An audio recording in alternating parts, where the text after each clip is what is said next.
திருத்துறா சுதந்திரமா வாழ்ந்துகிட்டு இருந்த உலகத்துல சுயநிலவே இல்லாம செத்து போயிடுச்சு. எதுக்கு செத்தனா அதுக்கும் தெரியாது, ஏத்துறவனுக்கு எதுக்கு ஏத்துறவனு அவனுக்கும் தெரியாது. ஏன் ஆக்சிடென்ட் ஆகுது?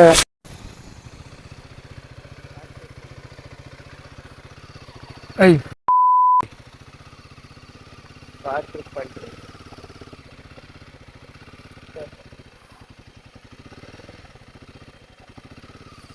காலையில நேரத்துல வந்தா எல்லாமே இருக்கும் போல்தீங்க.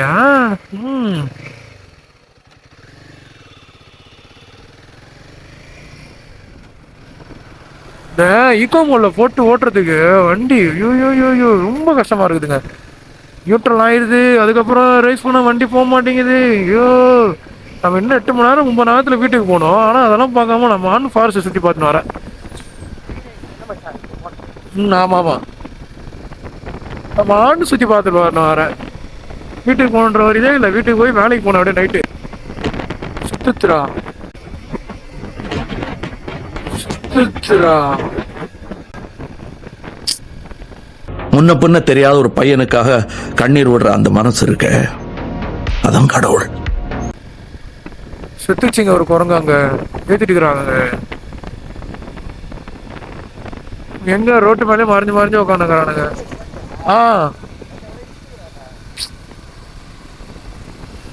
எல்லாம் ரோட்டு வரமோ உட்காந்து இல்லை குறுகுல ஓடிட்டு அந்த வேகத்தில் வராங்கல்ல ஃப்ரீயாக இருக்கிற ரோடு. இந்த இதுக்காக தான் ஏன் நான் இந்த இடத்துல ஸ்பீட் பிரேக் போட்டான்னு இப்போ தான் யோசிச்சு எவ்வளோ ஃப்ரீயான ஃபாரஸ்ட் வழியா.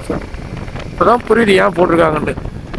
ஏன்னா எலஃபண்ட்டு அனிமல்ஸ் எதாவது கிராஸ் ஆனால் அது ஏற்றி டேமேஜ் ஆகக்கூடாது, அதாவது கொல்லக்கூடாதுன்னு சொல்லிட்டு அங்கங்கே ஸ்பீட் பிரேக் போட்டு வண்டியை ஸ்லோ பண்ணுறாங்க.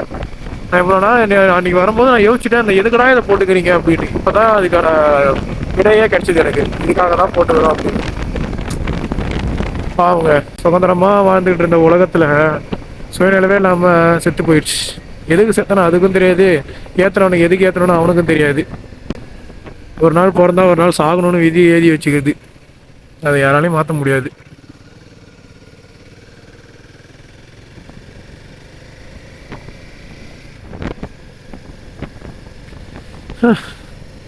இதே மாதிரி தான் நம்மளும், இந்த குரங்கு போல தான் நம்மளும். எப்படி சாவணும்னு நமக்கும் தெரியாது, எப்போ சாவ போகிறோன்னு நமக்கும் தெரியாது. எல்லாம் அந்த ஆண்டவன் கையில் தான்.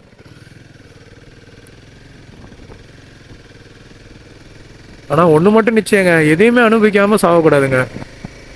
இதுதான் இந்த உலகத்தில் என்னென்ன நமக்காக படித்தாரு ஆண்டவன் எல்லாத்தையுமே அனுபவிச்சுடுங்க. அது கஷ்டமாக இருந்தாலும் கஷ்டமாக இருந்தாலும் சரி, சந்தோஷமாக இருந்தாலும் சரி, எதாக இருந்தாலும் அனுபவிச்சுட்டு தாங்க சாகணும். எதுவுமே அனுபவிக்காமல் சாகவே கூடாது, அது மட்டும் என்னோட ஒரு பாலிசி. இதெல்லாம் நம்ம கொடுத்துருக்கு, இது எவ்வளோ விஷயம் கொடுத்துருக்காரு, எவ்வளோ தூரம் கொடுத்துருக்காரு. ஒன்றும் இல்லை, 2 இல்லை, கோடிக்கு மேலே என்னென்னமோ சொல்லுவாங்க, பில்லியன் சொல்லுவாங்கல்ல, அவ்வளோ தூரம் கொடுத்துருக்காரு. எல்லாத்தையுமே நம்ம இந்த உலகத்தை மொத்தம் எக்ஸ்ப்ளோர் பண்ணணும். என்னென்ன கஷ்டம் இருக்கோ, என்ன என்ஜாய்மெண்ட் இருக்கோ எல்லாத்தையும் என்ஜாய் பண்ணிவிட்டு எல்லாத்தையும் அனுபவிச்சுட்டு அப்புறம் சாவு நெருங்கி வரும்போது சந்தோஷமாக இந்த என் உயிரை எடுத்துக்கோன்னு நான் அப்படி காட்டுவேங்க. என் கையை நீட்டி நான் காட்டுவேன், எடுத்துக்கோ இருந்தான்னு. அது வரைக்கும் நான் கடவுள்கிட்ட ஒன்றே சொல்லிக்கிட்டா தான், என்னை எதுவுமே அனுபவிக்காமல் சாப்பிடாது. என்கிட்ட ஒரு தம்மு சரக்கு, எந்த ஒரு ஆல்கஹாலுக்கு எந்த ஒரு அது எந்த ஒரு குடிப்பழக்கமும் கிடையாது, எந்த ஒரு எதுவுமே கிடையாதுங்க, எந்த ஒரு கெட்ட பழக்கமும் கிடையாதுங்க. அதாவது அந்த லிக்விட் ஐட்டம் சைடு, அந்த ஸ்மோக்கு, கஞ்சா, குளிப்பு அதான் சொல்கிறாங்கல்ல, அது எதுவுமே கிடையாதுங்க. ஆனால் அவங்க மாரி ஆள் தான் சீக்கிரமாக செத்துடுறாங்க. இவங்கெல்லாம் இந்தமாரி பண்ணுறவங்களாம் இன்னும் கடைசி வரைக்கும் உயிரோட இருக்காங்க. அது என்ன கர்மம்னு தெரியல. நரகத்து சொர்க்கம்ன்றாங்க. எது போனாலும் சந்தோஷமாக ஏற்றுக்கிறது தான் நம்மளோட இது பாலிசி.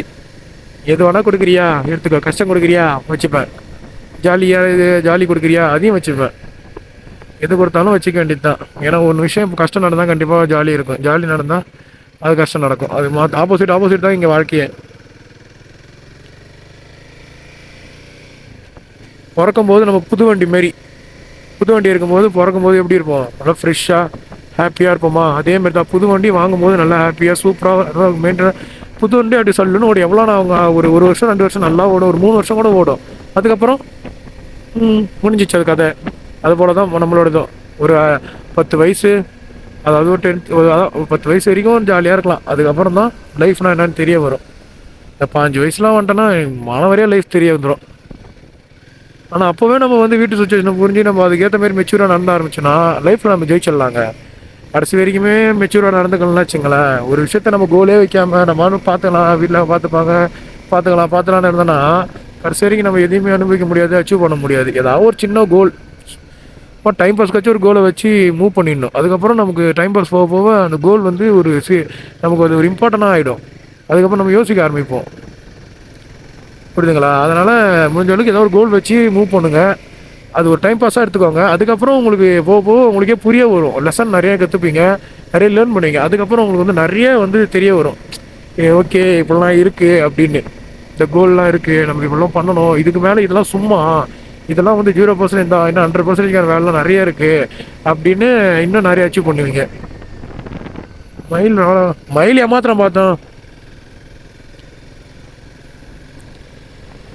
முடிஞ்ச அளவுக்கு ஹாப்பியாக இருங்க. அது மட்டும் தான் என்னால் சொல்ல முடியும்.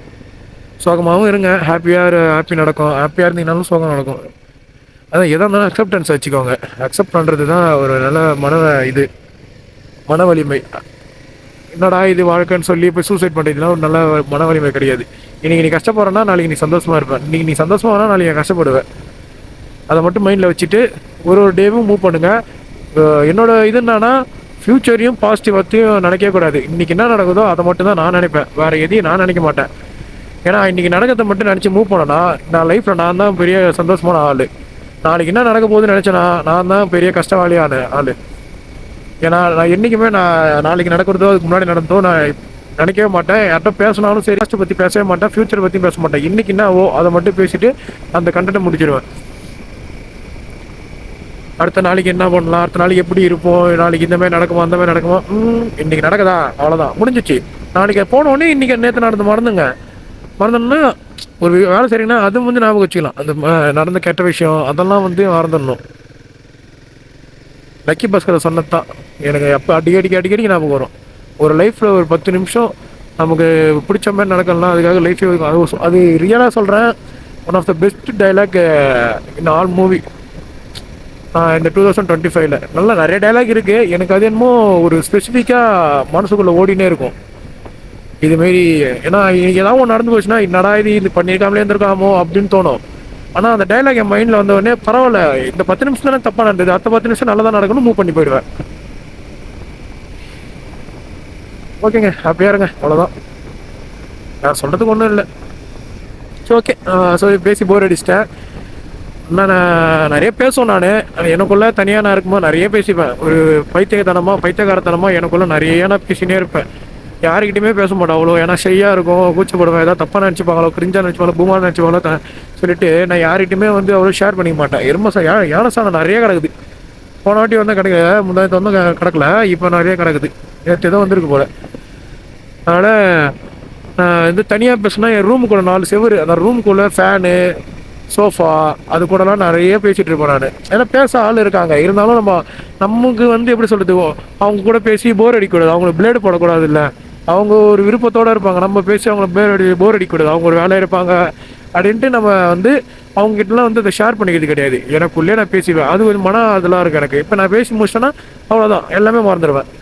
அப்படி ஃப்ரீயாக இருக்கும் என் மைண்டு. ஸோ அதனால தான் இப்போ நான் மெயினாக ஆரம்பித்ததுக்கே vlog ஆன காரணமே அதான். எனக்கு என்ன தோணுதோ, இப்போ தனியாக பேச போனால் பைத்தியம் நினைப்பாங்க. இப்போ கேமரா இருக்குன்ட்டு பேச போனான்னா பரவாயில்ல, கேமரா இதை ரெக்கார்ட் பண்ணுறான் போல அப்படின்னு நினச்சிட்டு போயிடுவாங்க. அதுக்காக தான், வேற ஒன்றும் வந்து நான் பேசணும்னு பேசலை. எனக்கு என்ன தோணுதோ நான் பேசிகிட்டே இருப்பேன். அது உங்களுக்கு பிடிச்சிருந்தா பாருங்கள், பிடிக்கலனா இந்த ஒரு 10 நிமிஷம் 5 நிமிஷம் வந்து இப்போ ஸ்கிப் பண்ணிவிடுங்க. அதை அப்படியே பாருங்கள், எவ்வளோ நேரம் இதுமாரி பேசணும்னு பார்த்துட்டு ஸ்கிப் பண்ணிவிட்டு அடுத்தடுத்து என்ன காட்டணும் அதை பாரு, என்ஜாய் பண்ணுங்கள். மறக்காமல் என்ன பிடிச்சிருக்கு பிடிக்கல என்னோடய விலாகில் என்னென்ன எப்படிலாம் பண்ணணும், ஆங்கிள் எப்படி வைக்கணும், ஃபில்ட்ரு எப்படி மாற்றணும், இதெல்லாம் வந்து நிறைய நாலேஜ் எனக்கு கெயின் பண்ணணும். அதெல்லாம் நீங்கள் சொன்னீங்கன்னா ஈஸியாக கெயின் பண்ணிப்பேன். நான் அதிகமாக கமெண்ட்ஸில் வர இதை வச்சு தான் நான் நிறைய வந்து க்ரோத் பண்ணிப்பேன் என்னோடய லேர்னிங்கை. ஒரு விஷயத்த நம்ம பண்ணுறோம், அது வந்து கமெண்ட்டில் சொல்கிறாங்கன்னா கண்டிப்பாக நான் வந்து அக்செப்டன்ஸ் பண்ணுவேன். அது கெட்ட விஷயமா இருந்தாலும் சரி, நல்ல விஷயமா இருந்தாலும் சரி. எனக்கு கெட்ட வார்த்தையிலே நீங்கள் திட்டினாலும் எனக்கு சந்தோஷம் தான். ஏன்னா ஹேட்டர்ஸ் வந்துட்டாங்கன்னா நம்ம பெரிய ஆள் ஆகிறோன்னு என்னோட மைண்ட் செட் ஃபிக்ஸ் ஆகிடும். எப்பவுமே வந்து பாசிட்டிவான ஆளே இருந்தாங்கன்னா கொஞ்சம் நம்ம அவங்க கிட்ட மட்டும் தான் டச்சில் இருப்போம். ஹேட்டர்ஸ் வந்துட்டாங்கன்னா நம்ம எல்லாருக்கிட்டையும் டச்சில் ஆகிடுவோம். அவங்க மனசுலையும் பூந்துருவோம். அந்த ஹேட்டர்ஸ் 4 பேர்ட்ட சொல்லுவான். அவன் சொன்ன உடனே இப்போ நான் இப்படிப்பட்ட ஆளா சரி பார்ப்போம்னு சொல்லிட்டு இன்னும் 4 பேர் பார்ப்பாங்க. ஸோ ஹேட்டர்ஸ் தான் எனக்கு மெயினாக வேணும். எனக்கு வந்து பாசிட்டிவ் ஆளும் வேணும், ஆனால் மெயினாக 100% ஹேட்டர்ஸ் தான் எனக்கு வேணும். ஹேட்டர்ஸால் தான் நம்ம எப்பயுமே வளர முடியும். ஒரு ஜோக்கராக இருந்தாலும் சரி, ஒரு ஹீரோவாக இருந்தாலும் சரி, ஹேட்டர்ஸால் மட்டும்தான் வளர முடியும். ஸோ எனக்கு ஹேட்டர்ஸ் தான் ரொம்ப பிடிக்கும். நான் அவங்கள என்றைக்குமே நான் குறை சொல்ல மாட்டேன். ஓகேங்க, நான் போயிட்டு மேலே திம்பம் போன உடனே, நான் சத்தியமங்கலம் திம்பம் போன உடனே நான் vlog பண்ணுறேன். இன்னும் அங்கெல்லாம் என்னென்ன இருக்குன்னு தெரியல. மழை பெஞ்சிருந்ததுன்னா கண்டிப்பாக எலஃபண்ட் எல்லாமே வெளியே வந்திருக்கும். ஏன்னு சொன்னீங்கன்னா உள்ளே ஃபுல்லாக சில்லுன்னு இருக்கும். அது வந்து ரோடு வந்தோடனே ஹீட்டாக இருக்கும். ஏன்னா வண்டிலாம் போயிட்டு இருக்கலாம், அதெல்லாம் இருக்கும். அதனால் ரோட்டுக்கு வந்து கிராஸ் ஆகி அண்ணாண்ட போவோம் தண்ணி குடிக்க. பார்ப்போங்க என்ன நடக்குதுன்னு பார்ப்போம். பொறுத்திருந்து காத்திருப்போம். இந்த மாதிரி எக்ஸ்பெக்டேஷன் வைக்காமல் போய் விஷயம் தான் நல்லா இருக்குது. இப்போ எக்ஸ்பெக்டேஷன் வைக்காம தான் வந்தால் நல்லா இருந்து. இப்போ எக்ஸ்பெக்டேஷன் வச்சேன், ஓரளவுக்கு டிப்ரெஷன் மைண்ட் வந்து இதாக இருக்குது. அதனால் எக்ஸ்பெக்டேஷன் வைக்காமல் நான் மூவ் பண்ணுறேன். ஸோ ஓகேங்க, நான் அடுத்த வாட்டி அப்புறம் vlog கண்டினியூ பண்ணுறேன். பாய்.